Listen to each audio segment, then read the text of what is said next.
Right, to begin with, we've got three terrific speakers, and I'll introduce them fully when they come on in turn. We've got Temora, Yuille, we've got Emily Garcia and Jonathan Tilt, and they're all going to be talking for around 20 minutes, and then, as I say, followed by Q&A.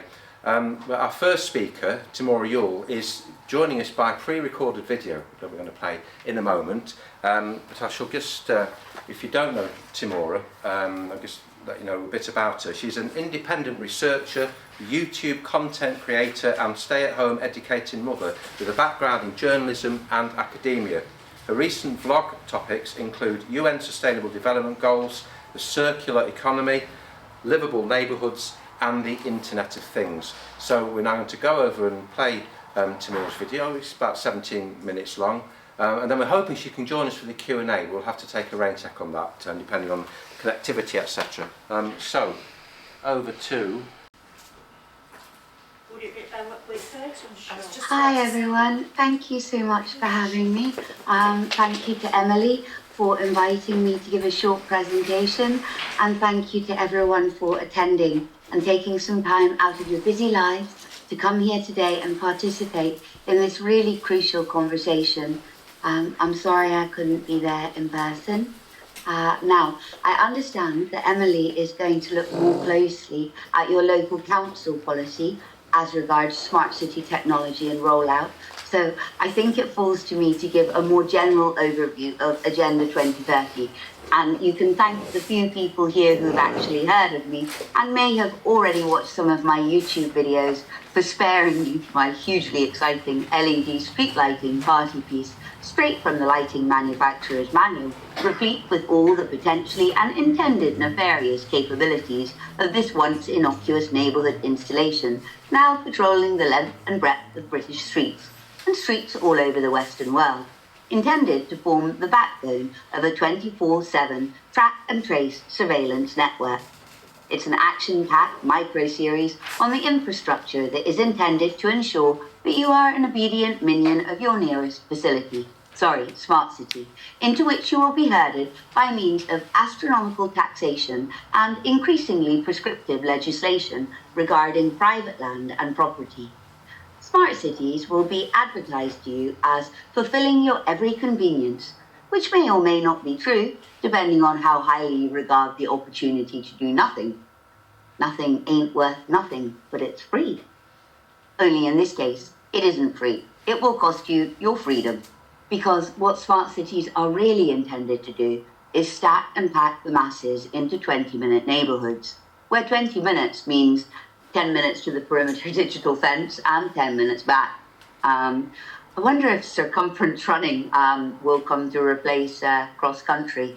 Anyway, in your smart city 20-minute neighbourhood, where all you had to pay for your convenience was your land, your property, and your freedom, but that's okay because you never have to flick a light switch again, it is planned that the residents rent or borrow rather than own anything as part of a circular economy, which involves reusing their sensor-filled packaging in order not to exceed their carbon credit allotment, which is monitored by means of the Internet of Things and updated via their digital ID, and doesn't in any case credit them with enough carbon to fly anywhere.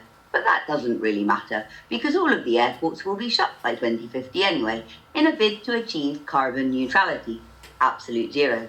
Because getting rid of all the privately owned vehicles in favour of active travel wasn't enough to offset the gas that the plants use in order to produce the life-giving oxygen that all of us humans breathe. In a smart city world, every employer, your employer, will have an environmental and social governance score, which is effectively a social credit score for businesses, and it will be used by global multinationals to leverage a disproportionate say in how society evolves, because they'll withhold their social impact investment funds from any business or organization that doesn't toe the rainbow-hued carbon neutrality line. And this matters to you because your social credit score as an employee will impact on their ESG score, with your social capital and carbon credit compliance being taken into account, which means that you'll have to walk or cycle to work come rain or shine and weigh your leftover food. and I actually really did say that, was Zero Waste Scotland is piloting a model where their employees weigh their leftover food in terms of what they're calling unavoidable waste, like banana peel, and avoidable waste, which I think is the new world order word for leftovers. And all of this to boost the social capital of your organisation or business.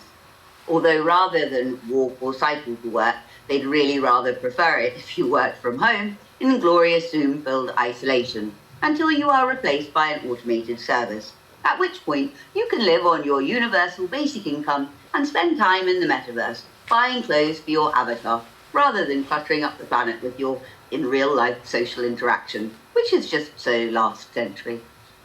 And just to round off this heavenly existence where central bank digital currency, facilitated by means of an immutable blockchain database ledger of transactions, will have replaced out every opportunity to transact in private, it's important to understand that the intention is to create not just a carbon economy, but a data economy, where all of the surveillance data enables the very wealthy to predict how we, the communitarian masses, are able to comply with the greater good philosophy.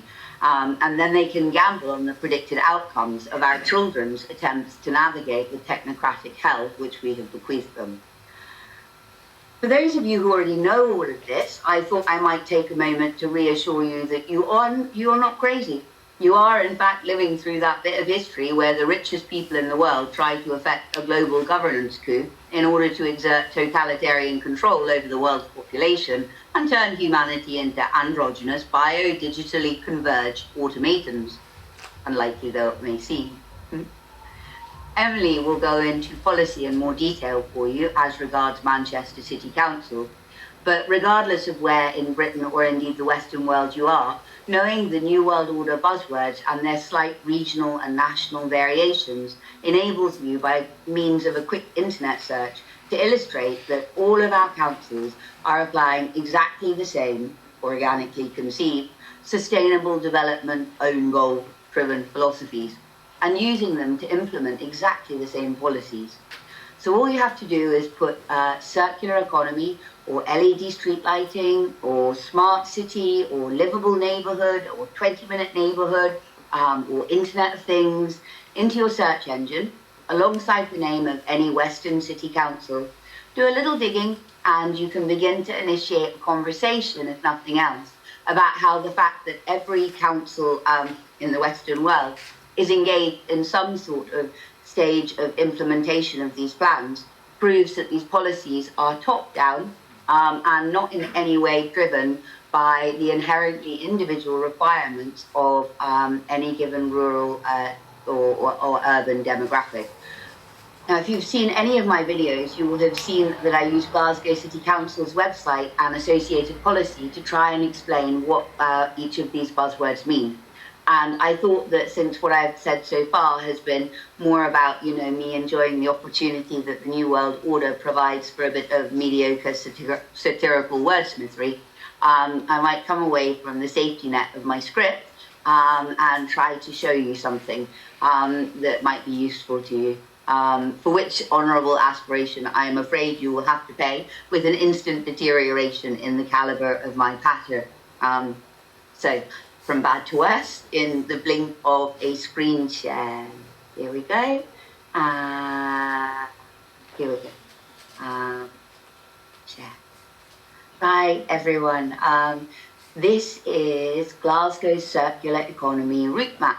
And I'm showing it to you. I'm going to read you all 121 pages. No, I'm not. See, you like me a little bit better now than you did before. I'm not going to read you the 121 pages. What I want to show you is that if I go over here, just a very, very quick search allowed me to see that Greater Manchester outlines plans for circular economy shift. And this is June 2022. The Greater Manchester Combined Authority has announced that its Sustainable Consumption Plan has been approved. The plan aims to support the region's 5-year environmental plan, which was launched at the GM Green Summit in 2019. The plan underscores the measures necessary to move Greater Manchester's businesses towards a model that is more reliant on reusing and recycling materials. GMCA says it will also assist, I like that word, assist residents into making more sustainable lifestyle choices, part of the region's wider global wider goal of becoming carbon neutral by 2038. So there you have it, Manchester. If you didn't already know, you are to become carbon neutral by 2038, which is actually ahead of time. Most people have pledged, well, the overall pledge is 2050, but Scotland is aiming to do it for 2045. So it's very impressive, Manchester. You're going to do it by 2038. It's really important to talk to people about that, because that's where the carbon credit economy comes in, and people really need to decide whether they want to live like that before 2038 in Manchester, because if they don't, then it will be decided for you, and you will find that you are living in a world where you need to account for all of your carbon creation, if you like, and that you will be limited in what you can do based on whether or not you have enough, whether you've used up your allotted carbon for the month. So also, just really important to notice these words like, you know, that that the council is going to assist residents into making more sustainable choices. You want to be assisted into making more sustainable choices? I don't know. So Glasgow becomes a world-leading smart city. So this is just to show you, Glasgow, every city that I've looked up, actually, just to let you know, says that it's to become a world leader. And so I really don't, I guess that's just part of the profile of the wording that they want you to use while you're going ahead with this. Maybe it's to make everybody feel special. Because if you look over here, we've got Manchester announces a plan to become a world-leading smart city. So that's you guys. You're also going to be one. Isn't that fabulous? And if I just bring you down here, it says that Manchester can be a more inclusive, sustainable and resilient smart city with digital inclusion and skills at its heart. I think it's your digital, I think in your council it comes under your digital strategy or something like that, but I'll leave that with you guys. I'm sure you can find more information about it. This is Glasgow's low emission zone, and I'm just showing it to you quickly because this is a clean air zone proposed for Manchester. So you can see that even if the wording is slightly different, what it's called, it's in effect the same thing. And I was just in Bristol actually, and I came across their low emission zone. They have one too. This is livable neighbourhoods in Glasgow. These can be referred to as 20-minute neighbourhoods. I think they're C40 cities as well, but essentially it's all the same thing. And here we have an Eventbrite invitation to the people of Manchester by Healthy Active Cities to come and have a look at a map where they have mapped out Manchester and Salford to get an idea of how 20-minute friendly neighbourhoods are, and you have to go along and find out more about the concept and find your neighbourhood on the map and talk to them about what could be improved where you live. So you know, the concept is everywhere. So it's unlikely that this is being generated by people in their local towns and villages talking about what they would like for the future, because the likelihood that they would all come up with sort of similar vocabulary is on so many issues across the board doesn't seem very plausible. Here we've got a reference to Glasgow City Council's LED lighting. Street lighting, it's everywhere now, by the way. I live relatively rurally, not in Glasgow anymore, and there's LED street lighting in the little village where I live. And just in case you thought you were being left out, there is indeed LED street lighting in Manchester. This was done in 2017, this article was written. You'll find that the LED street lighting, the funding for it started to become available around about 2015, 2016.